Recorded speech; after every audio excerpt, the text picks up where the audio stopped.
In quiet corners where the wildflowers bloom, beneath skies painted with 1,000 soft hues of dawn, there lies a feeling not bound by maps or fences, but one stitched into the soul. It is not made of wood or stone, though it may rest beneath roofs or linger in doorways, where loved ones once stood. It's the scent of morning bread, the creak of the porch swing, the lullaby of wind through tall grass. It whispers in old songs, in the rhythm of footsteps returning, in laughter echoing down familiar halls. It is where names carry more than sound.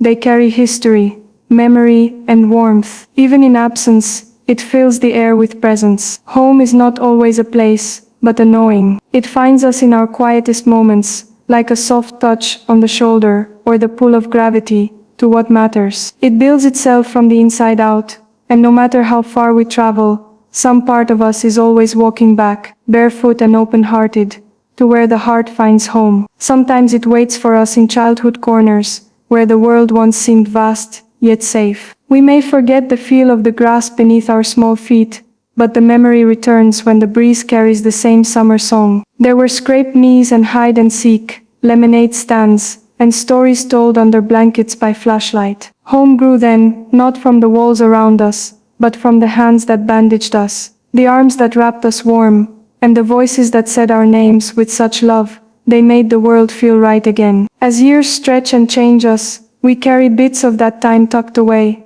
not always visible, but always alive. The swing might rust, and the paint might peel, but what it meant never fades. Even if the house is sold or the land changes, the essence of those days finds refuge in us. And in the strangest of places, the laughter of a child, or the smell of a recipe, once made can open the door back to that time, letting us feel, even briefly, that we are home once more. The heart learns to build new homes too, with people who become our shelter. A glance, a shared silence, a conversation that lingers long after it ends. These are the bricks and beams of belonging. Sometimes a stranger becomes a sanctuary, sometimes a friend becomes family, and sometimes love plants its roots so deep, we don't know where it ends, and we begin. Home becomes a mosaic, made from pieces of everywhere we've been, and everyone we've dared to trust. A partner's steady gaze in moments of doubt, a friend who shows up in the middle of chaos, a neighbor who offers more than a cup of sugar.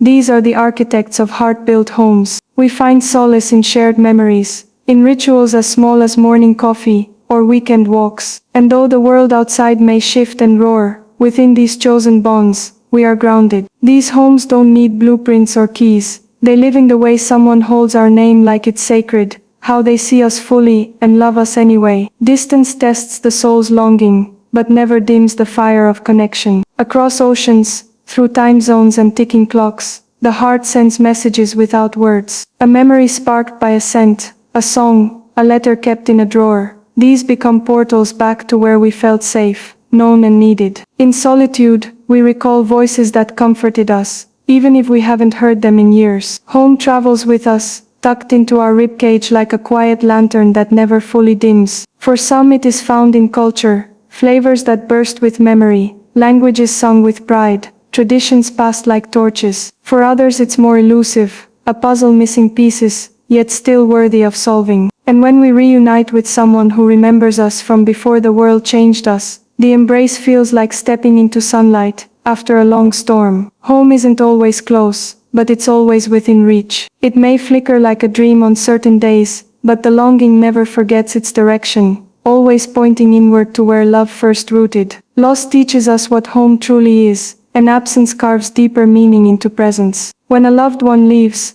a place may remain, but it becomes a quiet echo of what once was. The room where they sat still hums with their memory. The chair creaks differently now, yet through grief we understand the depth of love that made something home in the first place. Photographs become altars, and laughter recorded in our minds becomes sacred. The heart aches, but in the ache is truth. Home is not immune to change, but it is strengthened by what it survives. The people we've loved and lost remain a part of the foundation. They live on in gestures we mimic, recipes we try to recreate, lessons we pass along. Home can be a feeling that brings tears as quickly as smiles, and over time, the sharpness softens, becoming something we carry with tenderness. Grief is the shadow of great love, and where that love once lived, home remains, quiet but unbroken, in the chambers of the soul, even in places we've never been before. Sometimes our heart recognizes home, a city skyline that takes our breath away, a quiet town that moves in rhythms we understand instinctively, or a single room that makes us feel seen. These can become sanctuaries too. Sometimes home finds us when we're least expecting it. A stranger's kindness, the way a dog rests its head on your lap, or the sound of a song you've never heard that somehow speaks your truth. All reminders that we are not rootless. Home is more than origin. It is resonance. It's where our spirit says yes. In airports, on long drives, in cafes where we sit alone yet whole, home can arrive softly, reminding us we belong to the world, and the world belongs to us. This earth is layered with places waiting to be loved, claimed not by possession, but by the simple act of feeling understood. Sometimes you find home not in the walls around you, but in the moment you realize you're exactly where you're meant to be. The journey to find home is often winding. We get lost in cities that never learn our name. We chase dreams that stretch us, but don't always embrace us. We settle sometimes where we must, trying to build from what's available. There are apartments that never feel quite right, and jobs that pay the bills but cost us peace. Yet even in these chapters, there are sparks, sunlight through curtains, the comfort of a pet's gaze, a phone call that reminds us we matter. Slowly we piece together fragments of home, discovering that sometimes it's not where we live, but how we live, with intention, with kindness, with courage to be seen. And the more we live from the heart, the more home follows. It grows in journals, in playlists, in the way we decorate corners with meaning. It may not always be obvious, but it is always forming. And one day we look around and realize we didn't just find home, we built it. Word by word, breath by breath, moment by sacred moment. In silence too, home reveals itself. When the world falls quiet, and there are no tasks to distract us, the truth of what we miss and what we cherish comes forward. The hum of the refrigerator, the way the light shifts at dusk, the rhythm of our own breath, all reminders that we are alive, that we are present. In these moments home is felt more than seen. It's the peace that settles in our chest when we no longer feel the need to run. It's the understanding that we don't have to earn rest, that we are allowed to simply be. Silence invites the soul to speak, and it often whispers the name of those places and people that feel like home. We begin to understand that home is not just comfort, but clarity. It's knowing who we are beneath all the noise. It's the permission to return, to soften, to belong, not just to others but to ourselves. In that return, we find the quiet joy of being whole. Nature teaches us about home without words. A tree never questions its right to grow where it's planted. A river does not apologize for the path it carves. Birds do not worry if the sky will accept them. They simply fly. In the same way, we are born with a birthright to belong. The earth itself welcomes us with seasons that hold space for change, for rest, for bloom. Walking among tall grass, or sitting beneath stars, reminds us of a deeper connection. We are not separate from this world, but a part of its living pulse. Home can be the scent of pine, the sound of waves, the warmth of sun on our skin. It is not confined to walls but found in the freedom to breathe fully. When we learn to listen to nature, we remember how to listen to ourselves, and in that listening we come home, not to a place but to a presence, to a truth that says you belong here, you always have.